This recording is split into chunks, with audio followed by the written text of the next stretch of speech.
We've all worked with those Excel files where the headers are split across multiple rows and things are just a little bit difficult to work with in other softwares. So let's take a look at this table that we're working with today. So we've got a header at the top here that tells us the table name and the year that it's from. And then we've got all of the months of the data going across in the next row. But this January should apply to both the sales and the profit, but unfortunately it is a null in the next field. Oh, that's annoying. And that continues on across the data set. Then we've got our main table of data.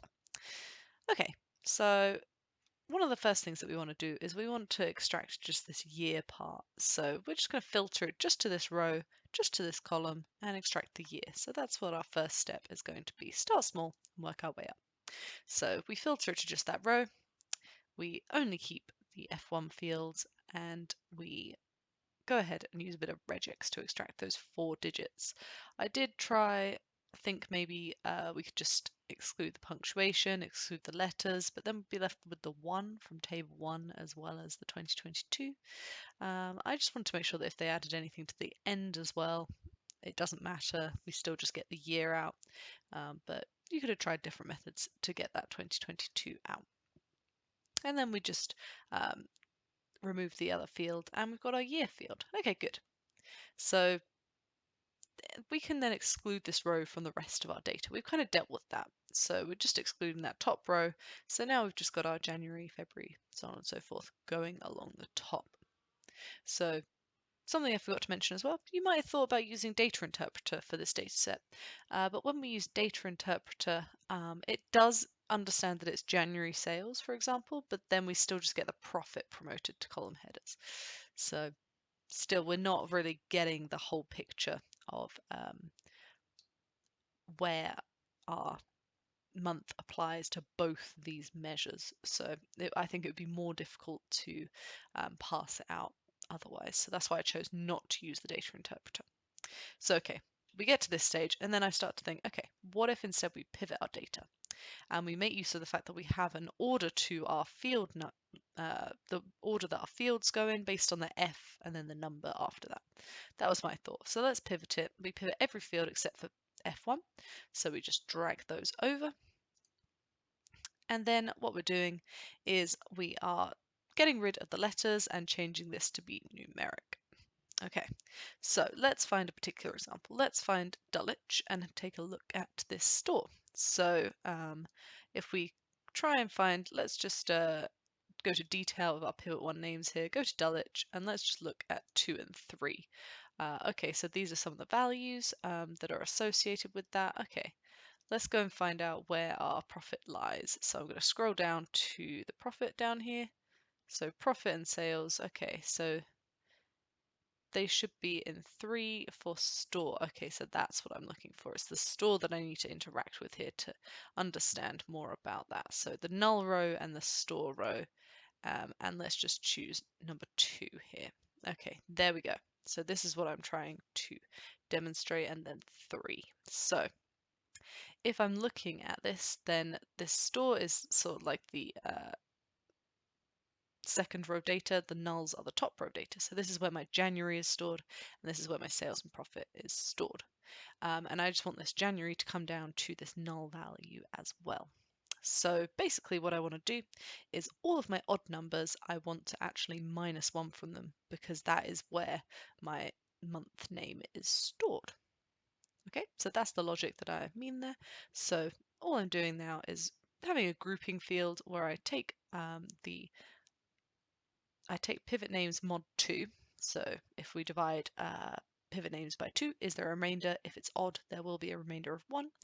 And I'm minusing 1 from that pivot names for those odd numbers and else keeping it as pivot names. Okay. So if I take my null values here and my store and look at grouping number 2, then I get to the same. So I've just grouped all of those together, and same for 4, so null and store. I've just got all of my 4 and 5, all the February sales and profit together. Okay.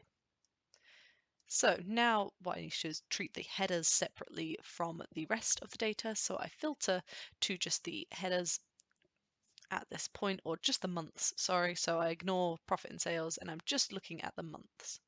And I filter it to just keep the nulls, get rid of that field, and then I do a level of detail calculation. So because I know that there's either going to be a value in this pivot one values that is a month name or a null, then I just take the max for each of those groupings, and that will ignore the null. It will just give me January, February, so on and so forth, which is super useful. And then now I have just a complete list of my months. Ah, amazing. And rather than unioning this back with the other data set, instead what I'm actually going to do is join it so it becomes an additional field in my data set. Okay, so this one I've just excluded the nulls because here I kept only the nulls, so that's just getting rid of that unnecessary information from the rows. And joining that back together, removing the unnecessary rows, sorry, in the join, I join on both the grouping and the pivot one names. And we see that we still get 100 rows coming out, so all is good. So this is the stage that I'm at the moment. I've got my store names in F1, I've got my month names, I've got all the values that are associated, sorry, here, but my values in pivot one values are still mixed up with the profit and sales names. So I need to do a very similar process to what I just did. So just keep the headers, so where F1 equals store, so just the word store, get rid of any of the store names. Then I just have those sales and profit values.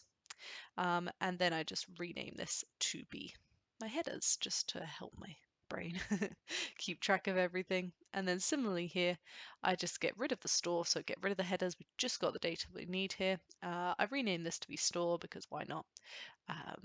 Let's do that here. Might as well do it here. Rename these pivot one values to be values again, just to keep in track. And then I can make these numeric now because I've filtered out the words profit and sales. Okay, and then again, we just join that back together with our headers on grouping and pivot one names. And then we're at the stage where we now have, so sorry, we've lost 20 rows from the previous. So from this step, we would have had 100 after that join. We take out 20 rows for our headers and then we join them on. So they are now additional fields rather than additional rows. And now we can see, for example, if I look at Dulwich, in a particular month in January, say for example, then I just get two values there for the sales and the profit. So it's looking really good. We're getting towards our end goal. We just need to unpivot now. So do a rows to columns pivot instead with our headers and our values under there as well. And then, so that gives us our data set that we need. So we have our store, our month, our sales and our profit. So we're nearly there. We just want to translate this month into a date. So we join back on earlier when we created a year field and we just do the grouping number value does not equal the year.